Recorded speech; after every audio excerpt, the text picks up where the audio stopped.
Hello friends, welcome back to our channel. Friends, ఈ వీడియోలో మనం ఈరోజు అన్ని న్యూస్ పేపర్లో వచ్చినటువంటి ఇంపార్టెంట్ ఎడ్యుకేషన్ అప్డేట్స్తో పాటు చాలా ముఖ్యమైనటువంటి కరెంట్ అఫైర్స్ అయితే రావడం జరిగింది. ఈ రోజు అయితే చాలా ఎక్కువ కరెంట్ అఫైర్స్ ఉన్నాయి. సో వీడియోని ఎక్కడ స్కిప్ చేయకుండా ఎండ్ వరకు చూడండి.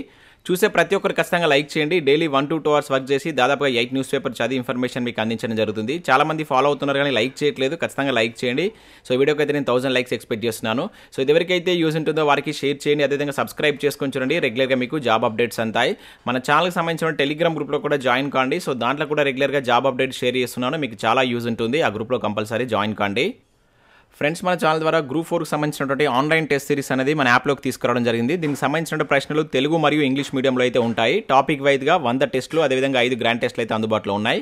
ఇక దాంతోపాటుగా గ్రూప్ 2, గ్రూప్ 3కి యూజ్ అయ్యేటువంటి ఎకానమీ టెస్ట్ సిరీస్ కావచ్చు, గ్రూప్ 1 ప్రిలిమ్స్కి యూజ్ అయ్యేటువంటి టెస్ట్ సిరీస్ కూడా మన యాప్లో అయితే అందుబాటులో ఉంది. ఇంకా అవే కాకుండా ఇండివిజువల్గా తెలంగాణ కల్చర్కి సంబంధించినటువంటి టాప్ 100 బిట్స్ సంబంధించినటువంటి గ్రాండ్ టెస్ట్ కావచ్చు, ప్రభుత్వ పథకాలకు సంబంధించిన గ్రాండ్ టెస్ట్ కూడా అందుబాటులో ఉంది. ఇంకా గ్రూప్ 2కి సంబంధించినటువంటి ఫుల్ కోర్స్ కావచ్చు అండ్ ఆర్థమెటిక్ సంబంధించినటువంటి కోర్సెస్ కూడా ఉన్నాయి. అండ్ కరెంట్ అఫైర్స్ పీడిఎఫ్ కూడా పర్ మంత్కు 20 రూపీస్ చొప్పున చెల్లించి మీరు పీడిఎఫ్ని అయితే డౌన్లోడ్ చేసుకోవచ్చు. ఇంకా ఇండివిజువల్గా సబ్జెక్ట్ వైజ్ కూడా టెస్ట్ సిరీస్ అవైలబుల్ ఉన్నాయి. ఇండియన్ పాలిటీకి సంబంధించి కావచ్చు, తెలంగాణ చరిత్ర, తెలంగాణ ఉద్యమ చరిత్ర అండ్ జనరల్ సైన్స్కి సంబంధించిన టెస్ట్ సిరీస్ అయితే ఉన్నాయి. ఒకసారి యాప్లోకి వెళ్ళి అక్కడ శాంపిల్ టెస్టులు ఉంటాయి. రాసిన తర్వాత నచ్చితే కోర్స్ అయితే తీసుకోండి. ఫ్రెండ్స్, ఈరోజు న్యూస్ పేపర్లో వచ్చేటువంటి అప్డేట్స్ కనుక చూసినట్లయితే మనకు ఫస్ట్ అప్డేట్ వచ్చేసి గ్రూప్ 1 ప్రిలిమ్స్ వాయిదాకు నిరాకరణ అని చెప్పేసి ఇక్కడ ఈనాడు న్యూస్ పేపర్లో ఒక ఆర్టికల్ మనం చూడవచ్చు. ప్రభుత్వానికి హైకోర్టు నోటీసులు అని చెప్పేసి ఇక్కడ ఇచ్చారు. సో ఇక్కడ ఇన్ఫర్మేషన్ కనుక చూసినట్లయితే తెలంగాణ రాష్ట్ర public service commission TSPSC June 11న నిర్వహించున్నటువంటి గ్రూప్ 1 ప్రిలిమ్స్ పరీక్షలను వాయిదా వేయడానికి హైకోర్టు నిరాకరించింది. సో కౌంటర్లు దాఖలు చేయాలని చెప్పేసి ప్రభుత్వానికి నోటీసులు జారీ చేస్తూ విచారణను జూన్ 6వ తేదీకి వాయిదా వేసిందని చెప్పేసి ఇక్కడ మనం చూడవచ్చు. సో గ్రూప్ 1 ప్రిలిమ్స్ పరీక్షలను కనీసం 2 నెలలు వాయిదా వేయాలని కోరుతూ వివిధ జిల్లాలకు చెందినటువంటి 36 మంది అభ్యర్థులు హైకోర్టులో పిటిషన్ దాఖలు చేసినటువంటి సంగతి తెలిసిందే. సో దీనిపై గురువారం జస్టిస్ పుల్లా కార్తిక్ విచారణ చేపట్టారు. సో పరీక్షలను వాయిదా వేయాలని కోరుతూ ఈ నెల 11న TSPSCకి ఇచ్చినటువంటి వినతి పత్రాన్ని పరిగణలోకి తీసుకొని తగిన ఆదేశాలు జారీ చేయాలని చెప్పేసి పిటిషనర్ల తరపున న్యాయవాదులు కోరారు. సాధారణంగా గ్రూప్ 1, గ్రూప్ 2, గ్రూప్ 3, గ్రూప్ 4 పరీక్షల మధ్య తగినంత విరామం ఉండేలా పరీక్షలు నిర్వహించాల్సి ఉందన్నారు.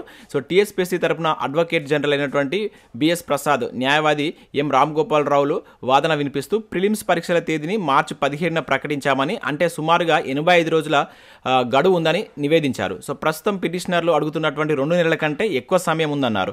సో అంతేకాకుండా పిటిషనర్లు గతంలో ప్రిలిమ్స్ రాశారని, 36 మందిలో కేవలం 5 మాత్రమే అర్హత సాధించారన్నారు.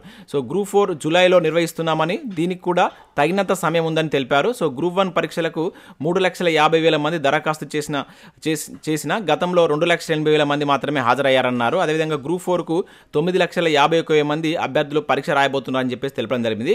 సో ఇప్పటికే షెడ్యూల్ విడుదలైందని, సో ఇంతమందికి అభ్యంతరం లేనిది కేవలం పిటిషనర్లు మాత్రమే కోర్టుకు వచ్చారని, సో ఇందులో ప్రజా ప్రయోజనాలు ఏమీ లేదన్నారు. సో దీనికి సంబంధించి సుప్రీంకోర్టు ఇచ్చినటువంటి పలు తీర్పులను ప్రస్తావిస్తూ పిటిషన్ను కొట్టివేయాలని చెప్పేసి కోరినట్లు ఇక్కడ చూడవచ్చు. సో వాదనలు విన్నటువంటి న్యాయమూర్తి పరీక్షలను వాయిదా వేయడానికి కానీ, సో పిటిషనర్లు ఇచ్చినటువంటి దరఖాస్తులను పరిష్కరించాలని కానీ ఉత్తర్వులు ఇవ్వడానికి నిరాకరించినట్లు ఇక్కడ ఒక అప్డేట్ అయితే చూడవచ్చు. సో ఓవరాల్గా అయితే సో వాయిదా వేయడానికి ఇక్కడ హైకోర్టు నిరాకరించిందని చెప్పేసి ఇక్కడ ఒక అప్డేట్ అయితే మనం చూడవచ్చు. సేమ్ అప్డేట్ మనకు ఇక్కడ నమస్తే తెలంగాణలో కూడా రావడం జరిగింది. సో గ్రూప్ 1 ప్రిలిమ్స్ వాయిదాకు నో అని చెప్పేసి ఇచ్చారు. సో TSPSCకి high court notice.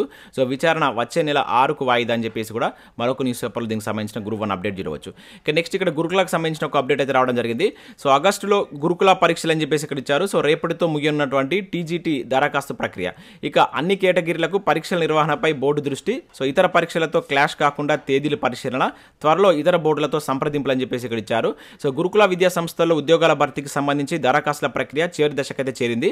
So trained graduate teachers ఏదైతే TGT కోళ్లకు దరఖాస్తు గడువు అనేది సో శనివారం సాయంత్రం అంటే రేపటితో ముగియనుంది. సో దీంతో గురుకుల విద్యా సంస్థల్లో అన్ని కేటగిరీల ఉద్యోగాలకు దరఖాస్తు స్వీకరణ పూర్తి కానుంది. అయితే అర్హత పరీక్షల విధానానికి సంబంధించిన అంశాలను నోటిఫికేషన్ల ద్వారా అభ్యర్థులకు వివరించినటువంటి ట్రిబ్ సో ప్రస్తుతం పరీక్షల నిర్వహణపై దృష్టి అయితే సాధించిందని చెప్పేసి ఇక్కడ ఇచ్చారు. సో ఆగస్టులో ఈ పరీక్ష నిర్వహించాలని ప్రాథమికంగా నిర్ణయించిన గురుకుల బోర్డు తేదీల ఖరారుపై కసరత్తు చేస్తుందని చెప్పేసి ఇక్కడ జరిగింది. సో 2 నెలల గ్యాప్ అని చెప్పేసి ఇక్కడ ఇచ్చారు. అంటే మనకు ఏదైతే దరఖాస్తు ప్రక్రియ ముగిసిన తర్వాత 2 నెలల గ్యాప్ తర్వాత ఎగ్జామ్స్ పెట్టాలని చెప్పేసి ఇక్కడ ట్రిప్ చూస్తున్నట్లయితే తీయడం జరిగింది. అంటే ఆగస్టులో ఈ పరీక్షలు నిర్వహించాలని చెప్పేసి ఇక్కడ ట్రిప్ ప్రయత్నిస్తున్నట్లుగా ఒక అప్డేట్ అయితే రావడం జరిగింది. అదేవిధంగా నియామక సంస్థలతో ఉమ్మడి భేటీ కూడా నిర్వహించనున్నట్లు ఇక్కడ ఒక అప్డేట్ అయితే మనం చూడవచ్చు. ఇక నెక్స్ట్ టీజీటీ పోస్టుల దరఖాస్తుకు రేపటి వరకే గడువు అని చెప్పేసి మరొక అప్డేట్ కూడా సేమ్ అప్డేట్ మనం ఈనాడు న్యూస్ పేపర్లో. సో దీనికి సంబంధించి రేపటితోటి గడువు అయితే కంప్లీట్ కాబోతున్నట్లు ఇక్కడ ఒక అప్డేట్ అయితే రావడం జరిగింది. ఇక నెక్స్ట్ ఇక్కడ గురుకులకు సంబంధించి గురుకుల అభ్యర్థుల శిక్షణకు దరఖాస్తులు అని చెప్పేసి ఇక్కడ ఒక అప్డేట్ అయితే రావడం జరిగింది.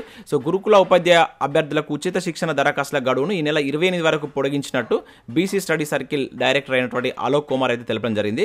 సో రాష్ట్రంలో మనకు 12 బీసీ స్టడీ సర్కిల్లో ఈ శిక్షణ అయితే కొనసాగుతుందని చెప్పేసి వెల్లడించారు. సో డిగ్రీ బీఈడీలో వచ్చినటువంటి మార్కుల ఆధారంగా సో అభ్యర్థులకు ఎంపిక ఉంటుందని చెప్పేసి స్పష్టం చేయడం జరిగింది. సో మనకు బీసీ స్టడీ సర్కిల్ ద్వారా గురుకులకు సంబంధించిన ఉచిత శిక్షణకు సంబంధించి ఆ గడువును 28 వరకు అయితే పెంచడం జరిగింది. సో ఇంకా ఎవరైనా అప్లై చేసుకోకుండా ఉన్నట్లయితే అప్లై చేసుకోండి. సో ఏమైనా డౌట్స్ ఉన్నట్లయితే వాళ్ళ ఫోన్ నెంబర్స్ కూడా ఇక్కడ ఇచ్చారు, వీటికి కాల్ చేసి మీ యొక్క డౌట్స్ని మీరైతే క్లారిఫై చేసుకోవచ్చు. ఇంకా నెక్స్ట్ అప్డేట్ చూసినట్లయితే ఉద్యోగాల వెలువ అని చెప్పేసి ఇక్కడ చూడవచ్చు. ఇది ఏపీకి సంబంధించిన అప్డేట్.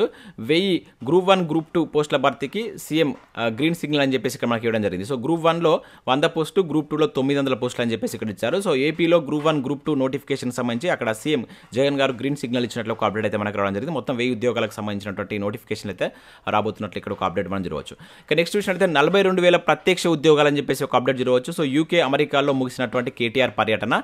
సో రాష్ట్రంలో పెట్టుబడులకు ముందుకు వచ్చినటువంటి అంతర్జాతీయ సంస్థలు అంటే ఇక్కడ ఒక అప్డేట్ రావడం. సో రాష్ట్రానికి పెట్టుబడుల లక్ష్యంగా యూకే అమెరికాలో 2 వారాల పాటు సాగినటువంటి పరిశ్రమల శాఖ మంత్రి ఎవరైతే కేటీఆర్ పర్యటన అయితే ముగియడం జరిగింది. సో తెలంగాణలో పెట్టుబడులు పెట్టేందుకు పలు సంస్థలు ముందుకు వచ్చాయి. దాంతోపాటుగా ఆ సంస్థలు ప్రతిపాదిత పెట్టుబడులతో రాష్ట్రంలో కొత్తగా 42,000 ప్రత్యక్ష ఉద్యోగాలు లభించనున్నట్లు కేటీఆర్ మనకు ఇక్కడ తెలపడం జరిగింది. సో మనకు టూ కంట్రీస్లో మన కేటీఆర్ అయితే పర్యటన చేసాం. చాలా సంస్థలతోటి మనం ఆల్రెడీ చూసాం, గత 1 వీక్ నుంచి చూస్తున్నాం. చాలా సంస్థలతోటి ఇక్కడ ఒప్పందాలు అయితే కుదరడం జరిగింది. సో కరెంట్ అఫేర్స్ పరంగా కూడా అవి చాలా ఇంపార్టెంట్, వాటన్నిటిని గుర్తుంచుకునే ప్రయత్నం చేయండి. అండ్ నెక్స్ట్ ఇక్కడ చూసినట్లయితే మనకు ఐడిబిఐ బ్యాంక్లో 1036 ఎగ్జిక్యూటివ్ ఉద్యోగాలకు సంబంధించి ఒక నోటిఫికేషన్ అయితే రిలీజ్ కావడం జరిగింది industrial development bank of India నుంచి. సో వీటికి సంబంధించి ఇక్కడ మనకు కేటగిరీ వారిగా ఖాళీలు కూడా ఇచ్చారు. సో టోటల్గా 1036 వేకెన్సీ అయితే ఉన్నాయి. అప్లికేషన్ ఫీజు వచ్చేసి 1000 రూపాయలు ఉంది. సో వయసు 20 నుంచి 25 ఏళ్ల మధ్య మీకు ఏజ్ అనేది ఉండాలి. అర్హత గ్రాడ్యుయేషన్. సో మే 24 నుంచి మీకు దరఖాస్తు తేదీ అయితే ప్రారంభం కానుంది. చివరి తేదీ జూన్ 7 వరకు ఉంది. సో ఇక్కడ ఈ వెబ్సైట్కి వెళ్ళి ఒకసారి చూసి మీకు కనుక ఎలిజిబిలిటీ అదేవిధంగా ఇంట్రెస్ట్ ఉంటే ఆ ఉద్యోగాలకు అప్లై చేసుకునే ప్రయత్నం అయితే చేయండి. ఇక నెక్స్ట్ ఈనాడు ప్రతిభలో కనుక ఈరోజు చూసినట్లయితే మనకు సో ఇక్కడ జనరల్ స్టడీస్ విభాగానికి సంబంధించి రసాయన శాస్త్రానికి సంబంధించినట్టు ఒక ఆర్టికల్ అయితే ఇచ్చారు. ముఖ్యంగా జడవాయులు చాలా ఇంపార్టెంట్. మీరు ఏ కాంపిటేటివ్ ఎగ్జామ్ తీసుకున్నా కూడా జడవాయులు అనేటువంటి ఈ కాన్సెప్ట్ మీకు ఒక క్వశ్చన్ రావడానికి ఎక్కువగా ఛాన్స్ ఉంటుంది. ఒకసారి దీన్ని చదివడం ప్రయత్నం చేయండి. అదేవిధంగా ఇక్కడ కరెంట్ అఫేర్స్ సంబంధించినట్టు కొన్ని ప్రశ్నలు చూడవచ్చు. అండ్ నెక్స్ట్ ఇక్కడ భారత రాజ్యాంగం రచనా స్వభావం అని చెప్పేసి మనకు ఇండియన్ పాలిటిక్స్ సంబంధించిన ఆర్టికల్ ఇచ్చారు. సో ప్రతిరోజు ఒక ఆర్టికల్ అయితే ఇస్తున్నారు. సో వీటికి సంబంధించిన ప్రాక్టీస్ బీట్స్ మీరు ఒకసారి ఆ చాప్టర్ చదివి ఒకసారి ప్రాక్టీస్ చేసేటువంటి ప్రయత్నం చేయండి. సో మీకు చాలా హెల్ప్ఫుల్ అవుతుంది ఇది. ఇక ఇవి మనకు వివిధ న్యూస్ పేపర్లో వచ్చినటువంటి ముఖ్యమైనటువంటి education updates. Next current affairs చూద్దాం. చాలా ఎక్కువ కరెంట్ అఫేర్స్, చాలా ముఖ్యమైన కరెంట్ అఫేర్స్ అయితే రావడం జరిగింది. స్కిప్ చేయకుండా చూడండి, ఖచ్చితంగా లైక్ చేయండి. ఒకటే వీడియోలో మీకు ఎడ్యుకేషన్ అప్డేట్ కరెంట్ అఫేర్స్ కలిపి అందించడం జరుగుతుంది. చాలా మంది చూస్తున్నారు కానీ లైక్ చేయట్లేదు. మీరు లైక్ చేయడం వల్ల ఈ వీడియో ఎక్కువ మందికి రీచ్ అవుతుంది. కంపల్సరీ లైక్ చేయండి. సో ఇక్కడ మనం ఫస్ట్ కరెంట్ అఫేర్ కనుక చూసినట్లయితే సిబిఐ డైరెక్టర్గా బాధ్యతలు చేపట్టినటువంటి ప్రవీణ్ అంటే ఇక్కడ మనం చూడవచ్చు. సో కర్ణాటక మాజీ డీజీపీ ప్రవీణ్ సూద్ గురువారం కేంద్ర దర్యాప్తు సంస్థ ఏదైతే సిబిఐ నూతన డైరెక్టర్గా అయితే బాధ్యతలు చేపట్టాడు. మనం ఆల్రెడీ లాస్ట్ వీక్లో కూడా చూసాం. అప్పుడు ఉత్తర్వులు జారీ చేసినట్లయితే చూడడం జరిగింది. సో ఇప్పుడు దానికి సంబంధించిన బాధ్యతలు అయితే చేపట్టినట్లు ఒక అప్డేట్ చూడవచ్చు. సో మనకు ఎట్లా అడుగుతారు క్వశ్చన్ అంటే సిబిఐకి ఇటీవల ఎవరు నూతన డైరెక్టర్గా బాధ్యతలు చేపట్టారని చెప్పేసి అడగవచ్చు. సో ప్రవీణ్ సూద్ అని చెప్పేసి గుర్తుంచుకోండి. ఇతను అంతకుముందు కర్ణాటక మాజీ డీజీపీగా చేసినటువంటి వ్యక్తి, అది కూడా గుర్తుంచుకోండి. ఇక నెక్స్ట్ చూసినట్లయితే మాంద్యంలో జర్మనీ ఆర్థిక వ్యవస్థ అని చెప్పేసి ఇక్కడ ఒక ఇంపార్టెంట్ కరెంట్ అఫేర్ చూడవచ్చు. సేమ్ అప్డేట్ ఈ రోజు మనకు చాలా న్యూస్ పేపర్లు ఇచ్చారు. మరొక న్యూస్ పేపర్లో కూడా మాంద్యంలోకి జర్మనీ అని చెప్పేసి కూడా ఇవ్వడం జరిగింది. సో ఇక్కడ ఉన్నటువంటి ఇన్ఫర్మేషన్ చూసినట్లయితే యూరోప్లో అతిపెద్ద ఆర్థిక వ్యవస్థ జర్మనీ మాంద్యంలో చిక్కుకుంది. సో ఈ ఏడాది మార్చితో ముగిసినటువంటి త్రైమాసికంలో జర్మనీ యొక్క జీడీపీ వృద్ధి రేటు -0.3% అయితే నమోదైందంట. సో గత ఏడాది డిసెంబర్తో ముగిసినటువంటి త్రైమాసికంలో కూడా జర్మనీ యొక్క జీడిపి -0.5% పడిపోయింది. సో ఏ దేశం యొక్క జీడిపి అయినా కూడా వరుసగా 2 త్రైమాసికాలు మైనస్ వృద్ధి రేటు కనుక నమోదైనట్లయితే సాంకేతికంగా దేశం ఆర్థిక మాంద్యంలో చిక్కున్నట్లయితే భావిస్తారనమాట. సో అదే ఇక్కడ జర్మనీకి సంబంధించి జరగడం జరిగింది. సో ఇక్కడ జర్మనీ ఆర్థిక వ్యవస్థ మాంద్యంలోకి వెళ్లే విధంగా ఉన్నట్లుగా ఒక అప్డేట్ అయితే మనం గుర్తుంచుకోవాల్సి ఉంటుంది. సో చాలా ఇంపార్టెంట్. యూరోప్ కంట్రీస్లో ఈ మాంద్యం చాలా కంట్రీస్లో కనబడుతుంది. సో ఇది జర్మనీ చాలా పెద్ద ఆర్థిక వ్యవస్థ కనుక సో దీనికి సంబంధించి క్వశ్చన్ అడగడానికి ఛాన్స్ ఉంటుంది, గుర్తుంచుకోండి. ఇక నెక్స్ట్ ఇక్కడ చూసినట్లయితే మనకి ఇది 18వ శతాబ్దం నాటి మైసూర్ పాలకుడి టిప్పు సుల్తాన్ యొక్క ఖడ్గం ఇది. సో ఈ ఖడ్గాన్ని యూకేకు చెందినటువంటి బోన్హామ్స్ అక్సన్ హౌస్ వేలం వేయగా రికార్డు స్థాయిలో రూపాయలు 144 కోట్లు పలికిందని చెప్పేసి ఇక్కడ ఇవ్వడం జరిగింది. సో ఇది తాము అంచనా వేసిన దానికంటే 7 రెట్లు ఎక్కువగా అని చెప్పేసి అయితే ఆ సంస్థ అయితే తెలపడం జరిగింది. సో చాలా ఇంపార్టెంట్. సో ఇది టిప్పు సుల్తాన్ యొక్క ఖడ్గం అనమాట. సో టిప్పు సుల్తాన్కు సంబంధించి మనకు ఏదైతే ఆంగ్లో మైసూర్ యుద్ధాలు ఉంటాయి కదా, ఎన్ని యుద్ధాలు జరిగాయి, సో వాటికి సంబంధించినటువంటి డేట్స్ ఏంటనేది కింద కామెంట్ చేసేటువంటి ప్రయత్నం చేయండి. ఈ వార్తల్లో ఉన్నాయి కనుక వాటి గురించి మనం చదవాల్సి అయితే ఉంటుంది. ఇక నెక్స్ట్ విషయంలో అయితే విక్రాంత్పై రాత్రిపూట దిగినటువంటి మిగ్ 29K అని చెప్పేసి ఇక్కడ ఒక ఇంపార్టెంట్ కరెంట్ అఫైర్స్ చూడవచ్చు. సో భారత నౌకాదళం ఒక అద్భుత ఘనతను అయితే సాధించింది. సో దేశీయంగా రూపొందించినటువంటి INS విక్రాంత్ యుద్ధ నౌకపై మిగ్ 29K యుద్ధ విమానాన్ని రాత్రిపూట విజయవంతంగా దింపిందంట. సో అదే ఇక్కడ చూసినట్లయితే మనకు బుధవారం రాత్రి చేపట్టినటువంటి ఈ ప్రక్రియను చారిత్రాత్మక మైలురాయిగా పేర్కొన్నారు. సో రక్షణ శాఖ మంత్రి రాజ్నాథ్ సింగ్ ఈ సందర్భంగా భారత నౌకాదళానికి అభినందనలు తెలియజేశారని చెప్పేసి ఇక్కడ చూడవచ్చు. సో మనకు INS విక్రాంత్ అనేది మన దేశీయంగా తయారు చేసినటువంటి ఒక యుద్ధ నౌక, దానిపైన మిగ్ 29K అనేటువంటిది ఒక రాత్రిపూట ల్యాండింగ్ కావడం జరిగింది. ఇది ఒక చారిత్రాత్మక మైల్ రాయిగా అయితే చెప్తున్నారు. ఇక నెక్స్ట్ విషయంలో అయితే ఆ 21 దేశాల యొక్క పెట్టుబడులకు ఏంజల్ ట్యాక్స్ వర్తించదు అని చెప్పేసి ఇక్కడ ఒక ఇంపార్టెంట్ కరెంట్ అఫైర్ మనం చూడవచ్చు. సో ఇక్కడ ఏంజల్ ట్యాక్స్ అనేటువంటిది ఏంటంటే మనకు స్టార్టప్స్ పైన వేసేటువంటిది అనమాట. సో రీసెంట్గా మనకు బడ్జెట్ సమావేశాల్లో కూడా దీని గురించి ఒక చర్చ నడిచింది. మనం ఆల్రెడీ కరెంట్ అఫైర్స్లో భాగంగా చూసాం. మరొకసారి ఇక్కడ మనం చూడవచ్చు. సో నమోదు కానీ దేశీయ అంకుర సంస్థల్లో విదేశీ పెట్టుబడులకు సంబంధించి ఏంజల్ ట్యాక్స్ మినహాయింపునిస్తూ 21 దేశాలను ఆర్థిక శాఖ నోటిఫై అయితే చేసింది. ఈ దేశాల నుంచి అంకురాల్లోకి వచ్చేటువంటి పెట్టుబడులు ఏవైతే మనకు స్టార్టప్స్లోకి వచ్చేటువంటి పెట్టుబడులకు ఏంజల్ ట్యాక్స్ అనేది వర్తించదనమాట. సో వీటిలో సింగపూర్, నెదర్లాండ్, మారిషస్ అనే పేర్లు లేవని చెప్పేసి ఇచ్చారు. ఆ 21 దేశాల యొక్క జాబితాని ఇక్కడ మనం చూడవచ్చు. సో మీరు ఇక్కడ ఏంజల్ ట్యాక్స్ అనేది దేనిపైన విధిస్తారని చెప్పేసి నేరుగా క్వశ్చన్ అడగడానికి ఛాన్స్ ఉంటుంది. లేదంటే ఇంకొంచెం డెప్త్గా అడగాలనుకుంటే సో ఇక్కడ ఈ దేశాలకు సంబంధించిన లిస్టులో నుంచి కూడా ఏంజల్ ట్యాక్స్ వర్తించని దేశాలు ఏదని చెప్పేసి ఇక్కడ ఈ మూడింటిని గుర్తుంచుకోండి. సింగపూర్, నెదర్లాండ్, మారిషస్కు ఇది ఉంటుందంట. సో మిగతా వాటి ఇక్కడ 21 దేశాలకు ఉండదన్నమాట. సో ఇది దీనికి సంబంధించి. ఇక నెక్స్ట్ కరెంట్ అఫైర్ విషయం అయితే గిన్నిస్కు ఎక్కిన శ్రీ రామచరిత మానసం అని చెప్పేసి ఇక్కడ ఒక అప్డేట్ చూడవచ్చు. సో రామాయణం ఆధారంగా రచించినటువంటి మహాకావ్యం శ్రీ రామచరిత మానస్కు ప్రపంచవ్యాప్త గుర్తింపు అయితే లభించింది. సో తులసీదాస్ రచించినటువంటి ఈ ఇతిహాసాన్ని 100 గంటల పాటు పాటల రూపంలోకి గానం చేయడంతో అతిపెద్ద పాటగా గిన్నిస్ వరల్డ్ రికార్డుకి ఎక్కిందని చెప్పేసి ఇక్కడ చూడవచ్చు. 138 గంటల 41 నిమిషాల 2 సెకండ్ల పాటు దీన్ని గానం చేయడంతో వారణాసికి చెందినటువంటి డాక్టర్ జగదీష్ పిల్లై ఈ ప్రపంచ రికార్డును అయితే స్థాపించారు. సో యూపీలోనే అత్యధిక గిన్నిస్ రికార్డు సాధించినటువంటి వ్యక్తి కూడా నిలవడం జరిగింది. సో ఇంతకు ముందు అతిపెద్ద పాటగా మనకు రికార్డు యూకేకి చెందినటువంటి ఒక పాటకైతే ఉండేది. ఇప్పుడు ఈ మనకి ఏదైతే రామచరిత మానస ఆ రికార్డును అయితే బ్రేక్ చేసింది. సో ఇది గుర్తుంచుకొని గిన్నిస్ వరల్డ్ బుక్ ఆఫ్ రికార్డులో కూడా చోటు సంపాదించింది. ఇక నెక్స్ట్ విషయం అయితే 5 లక్షల ప్లాస్టిక్ బాటిళ్లతో భారీ టీ షర్ట్ అని చెప్పేసి ఇక్కడ ఒక అప్డేట్ మనం చూడవచ్చు. సో ఇక్కడ చూసినట్లయితే మనకు 5 లక్షల ప్లాస్టిక్ బాటిళ్లతో తయారు చేసినటువంటి రగ్బీ పిచ్ అంత భారీ టీ షర్ట్ గిన్నిస్ రికార్డును అయితే బద్దలు కొట్టింది. సో ఈ ఆవిష్కరణకు రొమేనియా వేదిక అయింది.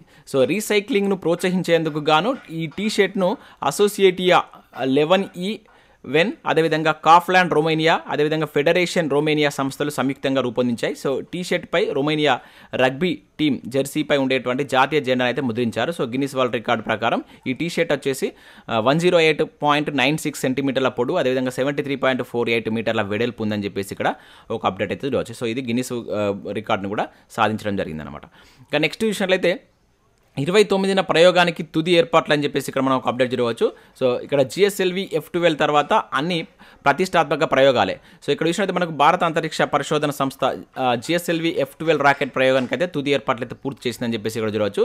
శ్రీహరికోటలో ఉన్నటువంటి సతీష్ ధావన్ అంతరిక్ష కేంద్రం నుండి శాస్త్రవేత్తలు ఈ ప్రయోగాన్ని అయితే ప్రయోగం చేపట్టనున్నారు. సో ఈ నెల 29న మనకు ఉదయం 10:42 నిమిషాలకు సో భారతీయ నావికా ఉపగ్రహం ఏదైతే మనకు NVS-01 ప్రయోగిస్తున్నారు. సో 2232 కిలోల బరువు ఉన్నటువంటి ఈ ఉపగ్రహం ఇప్పటిదాకా ఉన్నటువంటి నావిక్ ఉపగ్రహాల సరసన చేరి భారతీయ వాహన చోదకులకు మార్గదర్శిగా మారనుంది. సో ఈ కీలక ప్రయోగం తర్వాత శ్రీహరికోట నుంచి చంద్రయాన్ 3తో పాటు మరిన్ని ప్రతిష్టాత్మక రాకెట్ ప్రయోగాలు చేపట్టనున్నట్టు ఇక్కడ ఒక అప్డేట్ చూడవచ్చు. సో గగన్యాన్కు ముందు పరీక్షలు, మరిన్ని పరిశోధనలు, మానవరహిత ఉపగ్రహ ప్రయోగం వంటివి కూడా త్వరలోనే జరగనున్నాయి. సో ఈ నేపథ్యంలో ఈ GSLV F12 రాకెట్ ప్రయోగ విజయాన్ని ఇస్రో శాస్త్రవేత్తలతో పాటు ప్రపంచ దేశాలు కూడా ఆసక్తిగా ఎదురు చూస్తున్నాయని చెప్పేసి ఇక్కడ ఒక అప్డేట్ అయితే మనకి ఇవ్వడం జరిగింది. సో 29న ఇక్కడ మనకు ప్రయోగించేటువంటి నౌక పేరు వచ్చేసి GSLV F12 అని చెప్పేసి గుర్తుంచుకోండి.